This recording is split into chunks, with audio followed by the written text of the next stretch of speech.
Hi guys, I said at the very beginning of this Freebies fiasco that Starmer should have just said no.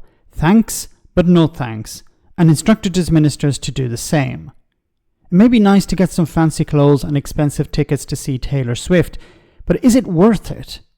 If you need clothes, instruct the donors to give money to the party and then set up a fund to cover the cost of suits, but the bigwigs in Labour were asleep at the wheel over this.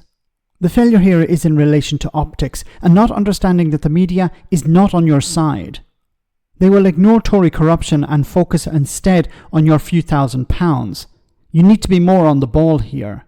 Someone who has been accused of being pro-Tory, Laura Kuenssberg, here tries to stick the knife in. Have a listen. I think this is also where the problem comes in for Keir Starmer, because he and his colleagues very carefully and very successfully crafted a narrative around Tory sleaze, accusations of dodgy cash, accusations of doing favour for their mates. That has meant that they are being held to a very high standard.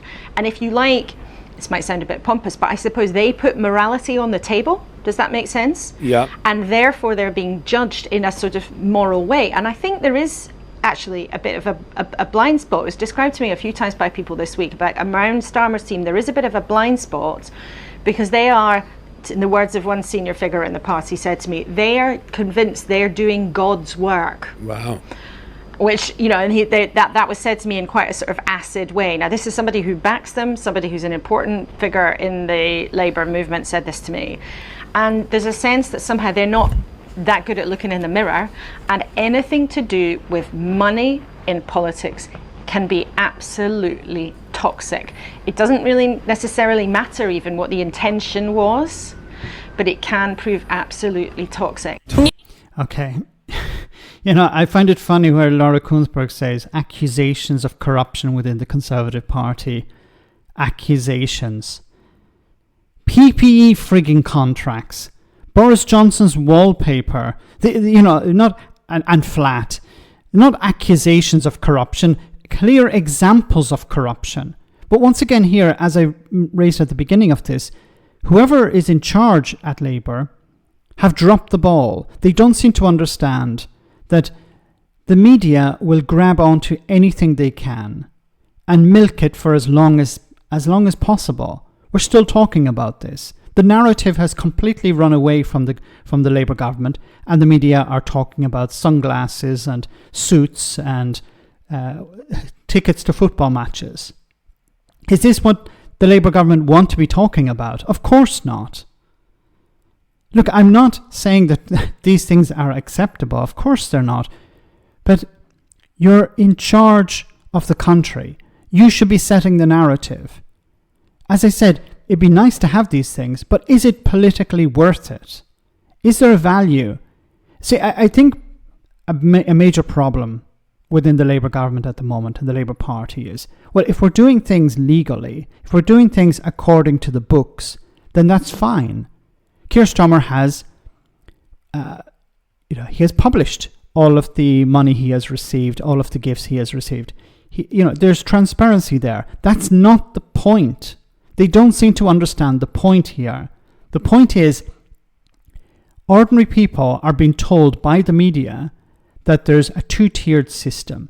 There's freebies and everything for politicians, and who's in power at the moment? The Labour government, so the focus will be on Labour, not on the Conservatives. People have very short memories, and the media know this, so this is why Laura Kuenssberg can say accusations of corruption against the Tories, and there's no pushback. No pushback from me, but there's no pushback from whoever this other guy is.